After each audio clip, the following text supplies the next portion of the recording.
రెండవ మాట. దానికి ముందు ఒక పాట పాడి మాట్లాడు. యేసు గొర్రె పిల్లను నేను, వదకు తేబడిన గొర్రె పిల్లను. యేసు గొర్రె పిల్లను నేను, వదకు తేబడిన గొర్రె పిల్లను.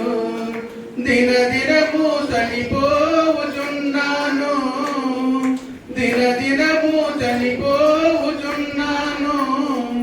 యేసు క్రీస్తులో బ్రతుకుచున్నాను, యేసు క్రీస్తులో బ్రతుకుచున్నాను.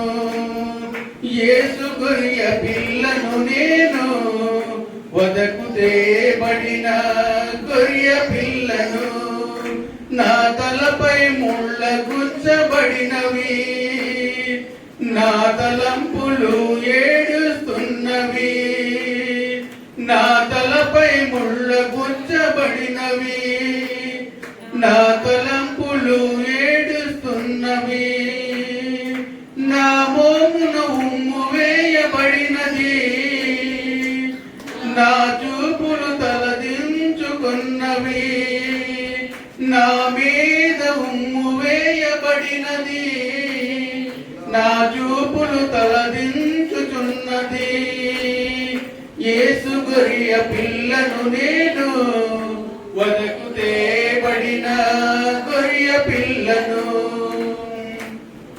నా చేతులు సంకెళ్ళు పడినవి, నా రాతలు చెదిరిపోవుచున్నవి. నా చేతుకు సంకెళ్ళు పడినవి, నా రాతలు చెరిగిపోవుచున్నవి. నా కాళ్లకు మేకులు దిగబడినవి, నా నడకలు రక్త చిత్తమైనవి. నా కాళ్లకు మేకులు దిగబడినవి, నా నడకలు రక్త చిత్తమైనవి. యేసు గొర్రె పిల్లను నేను, వదకు తేబడిన గొర్రె పిల్లను. హల్లెలూయా.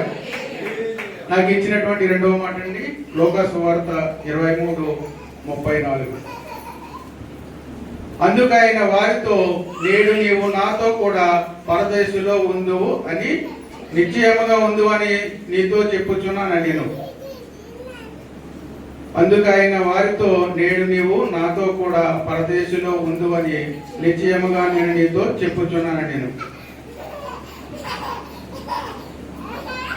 ఈ యొక్క రెండవ మాటగా యేసుక్రీస్తు ప్రభువారు శిలువ పైన పలికినటువంటి రెండవ మాట ఆ యొక్క మాట అండి. దీనికి ఎవరితో పలికారు ఎందుకన్నది మనం ఇదే వచనంలో 32లో చూసామంటే, ఒకసారి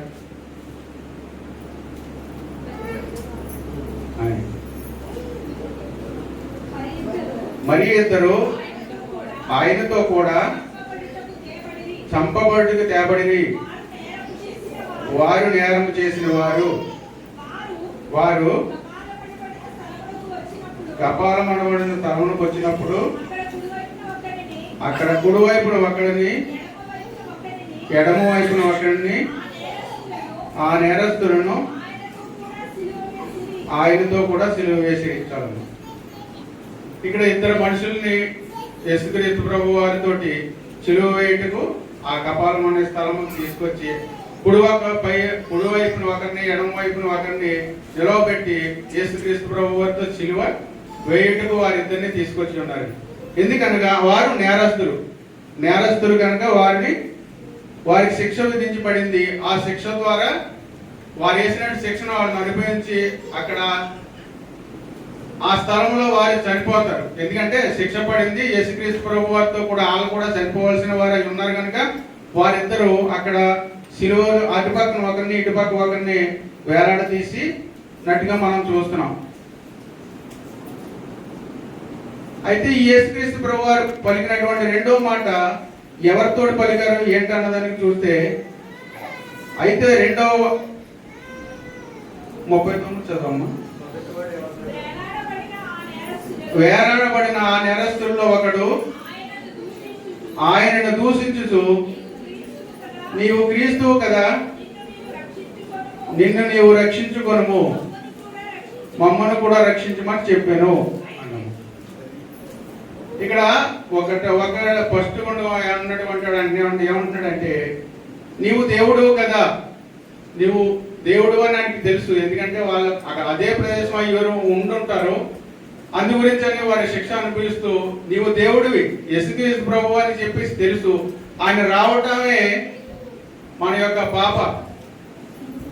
పాపాలను పోగొట్టడుకు, మా జన్మతః పాపస్తులుగా ఉన్నాం కనుక పవిత్రమైన రక్తాన్ని చిందిస్తేనే కానీ పాపం పోదని తండ్రి అయినటువంటి దేవుడు క్రీస్తు అయినటువంటి కుమారుణ్ణి ఈ లోకానికి పంపించి ఈ లోకంలో ఉన్నటువంటి మనుషుల్ని పాపం నుండి విముక్తి కలిగించుటకు కుమారుడిని పంపించి ఆ యొక్క పని అంతటి ఇది మొత్తం సమస్తం ఈ ఇద్దరు దొంగలకి తెలిసే ఉన్నది. అందు గురించి నువ్వు దేవుడు కదా అని చెప్పేసి ఆ యొక్క యేసుక్రీస్తు ప్రభువుని అక్కడ పైగా దూషిస్తూ నువ్వు రక్షించుకో, నువ్వు మమ్మల్ని రక్షించు అని అడుగుతున్నాడు. ఆయన కేవలం మన పాపాలను రక్షించడం కొరకే యేసుక్రీస్తు ప్రభువు ఈ లోకానికి వచ్చారని అక్కడికి తెలుసు. ఆయన రక్షించడం కోసం ఆయన అక్కడ వేలాడపడ్డాడు. కానీ ఇతను కూడా అక్కడే ఏలాడపడి ఉన్నాడు, కానీ ఇంకా రక్షించంటాడు. అతను మనల్ని రక్షించడం కొరకే వచ్చాడు కనుక అతను ఆ యొక్క రక్షణను ఆయన గ్రహించలేకపోయి ఉన్నాడు. అయితే రెండో వాడు గ్రహించాడు. ఆ రెండో మాటను ఒకసారి చూడమ్మా. అయితే రెండవ వాడు వారిని గద్దించి, నీవు కూడా అదే శిక్షా విధిలో ఉన్నావు కనుక దేవునికి భయపడవా? మనకైతే ఇది న్యాయమే, మనం చేసిన వానికి తగిన ఫలము పొందుచున్నాము. కానీ ఆయన ఏ తప్పిదమో చేయలేదని చెప్పి ఆయనను చూసి, యేసు నీవు నీ రాజ్యంలోనికి వచ్చినప్పుడు నన్ను జ్ఞాపకము చేసుకోనమనెను. చూడండి, ఇద్దరూ దొంగలే, ఇద్దరూ నేరస్తులే. అక్కడ ఇద్దరూ కూడా నేరం చేశారు, నేరస్తులుగా ఉన్నారు. ఇద్దరిని సిలువ వేయబడ్డది. అయితే మొదట వాడు ఇంకనూ గ్రహించక యేసుక్రీస్తు ప్రభువారు ఎందుకు వచ్చారన్నది విషయాన్ని ఆయన గ్రహించక ఆయన్ని దూషించాడు. కానీ రెండో వాడైతే రెండో వాడిని గద్దిస్తూ, నీవు దేవుడికి భయపడవా? దేవుడు మనల్ని రక్షించడానికి వచ్చాడని చెప్పేసి తను గ్రహించాడు కనుక యేసు నీ రాజ్యంలోకి వచ్చినప్పుడు మమ్మల్ని జ్ఞాపకం చేసుకోమని ఆ యొక్క యేసుని వేడుకుంటున్నప్పుడు యేసుక్రీస్తు ప్రభువారు ఆ మరణ శిక్షకు ముందు, ఇప్పుడు మనం వీరిద్దరూ కూడా చనిపోస్తారు. ఎందుకంటే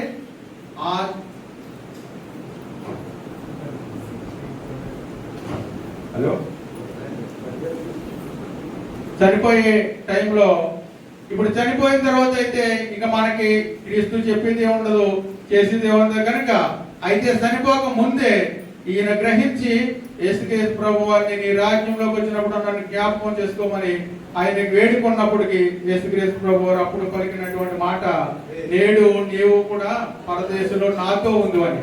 అయితే ఎందుకని అంటే అక్కడ మనం బైబిల్లో చూస్తే నీటి మూలంగా బాప్తిసం పొందితే మనకు రక్షణ దొరుకుతుందని చెప్పేసి మన బైబిల్లో చేస్తున్నాం. అయితే అతను ఇంకా అక్కడి నుంచి కిందకి వచ్చే అవకాశం లేదు, రక్షణ నీళ్లతో బాప్తిసం తీసుకునే అవకాశం లేదు కనుక యేసుక్రీస్తు ప్రభువారు మారిన మనుషును చూసి, నేడు నీవు నాతో కూడా పరదేశంలో ఉంది అని వారితో చెప్పి